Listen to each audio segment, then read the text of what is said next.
ciência não responde acerca do sentido das coisas, né?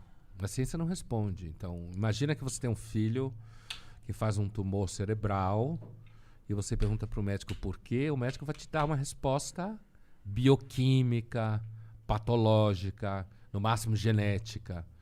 Mas quando você está perguntando por que uma criança vai ser... Estou dando um exemplo que é um clichê, que é fácil de chegar no argumento.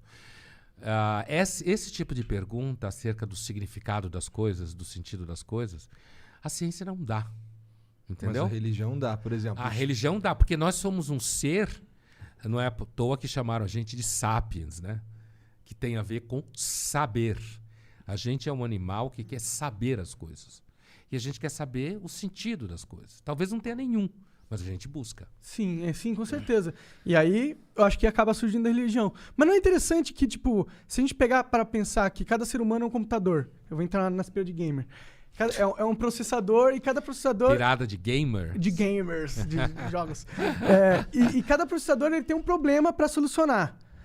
Eu acho que quando a gente coloca a humanidade para pensar junto, ou através da cultura, da sociologia, dos ensinamentos e tal, e de alguma forma a maioria da sociedade chega à conclusão que Deus existe, eu acho isso interessante, porque essa não é uma conclusão só da burrice humana que não quer lidar com o escopo de morrer e acabar.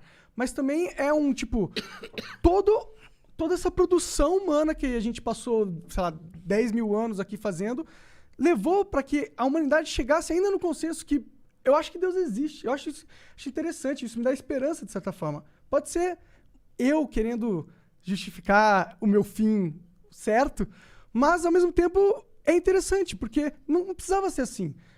Como o Igor falou, poderia ter sido a conclusão de realmente, a gente entendeu, a gente tá aqui ao acaso, vai todo mundo morrer, e todo mundo poderia ter aceitado isso, mas não foi isso que aconteceu, sabe? Provavelmente isso não aconteceu porque grande parte da nossa atividade cerebral delira.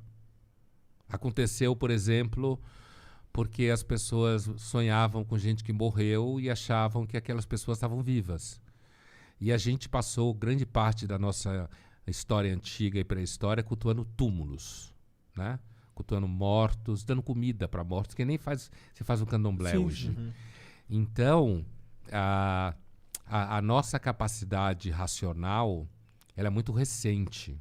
No Ocidente, 2.500 anos a filosofia tem. A científica, então, é mais recente ainda. Não pegou. Então, nós somos uma espécie pré-histórica, na verdade. Igualzinha ao que a gente era, no mínimo, há 300 mil anos. A gente podia estar levando esse lero aqui há 300 mil anos atrás. Iguaizinhos como nós somos. Nosso equipamento nos permitiria. O equipamento é o mesmo, certo? É o mesmo equipamento. Mais de 300 mil anos. Estou fazendo a conta baixa. Então, assim, é muito provável que essa nossa capacidade de associar, por exemplo, sons a entidades no céu, ou associar tempestades a alguma irritação que cai sobre nossa cabeça, é parte daquilo que os historiadores da religião chamam de homo religiosos, que é uma estrutura em nós. E por isso, inclusive, nesse processo, a gente, inclusive, fabricou há cerca de... Vai fazer uma conta redonda, 5 mil anos, o Deus de Israel, que depois virou o Deus do cristianismo, o Deus do islamismo. No Oriente, eles fabricaram outras teorias, né?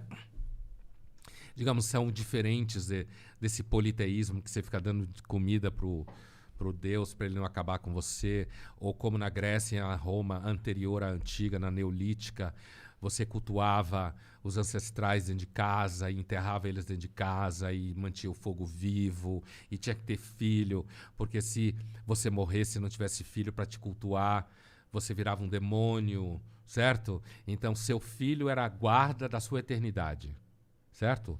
Então, nós somos uma espécie basicamente religiosa, nós não somos uma espécie científica. A gente não tem um modo de pensar científico. Existiria uma espécie científica? Não conhecemos. Será que é possível algo assim se desenvolver? Talvez não. E talvez se a gente fosse, a gente ficasse louco. Pois é. Perigoso. Entendeu? Talvez. Talvez ficasse louco. Ou a gente fosse igual o Spock, tá ligado? Mas o Spock era místico, né, meu? Você lembra que ele era místico? Eu sei que ele era bem racional, só não sei tanto. Então, a minha geração é a geração do Spock. Sim. Meu pai agora você entrou num terreno... que você mais... O Spock, ele era extremamente racional, lógico, Primeiro, Spock era um personagem híbrido, né? Que ele O era pai filho- dele era vulcano e a mãe era terráquea, Terráquea. como se falava. E assim, mas os vulcanos, enquanto tal, eles eram extremamente lógicos, mas eles acreditavam em vida após a morte. Tem episódios que mostram isso. Entendeu? Na separação de espírito e matéria. Spock era místico. Não era materialista. Interessante.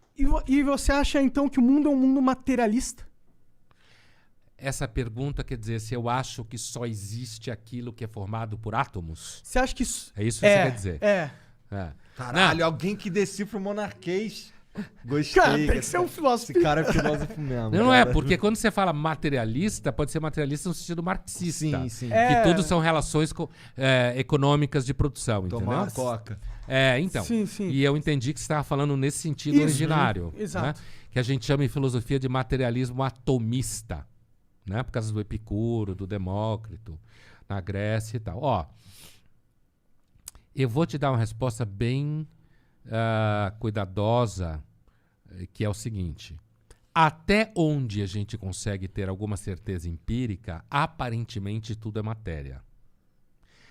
Mas nós não temos como assegurar com absoluta certeza que não exista nada além da matéria. Mas até onde a gente tem teste científico, experiência com raciocínios fundamentados em algo empírico, como eu chamo, empírico em filosofia significa a experiência que você observa, entendeu? Não dá para dizer que exista vida após a morte, mas isso não é garantia, porque a gente seguramente não sabe tudo.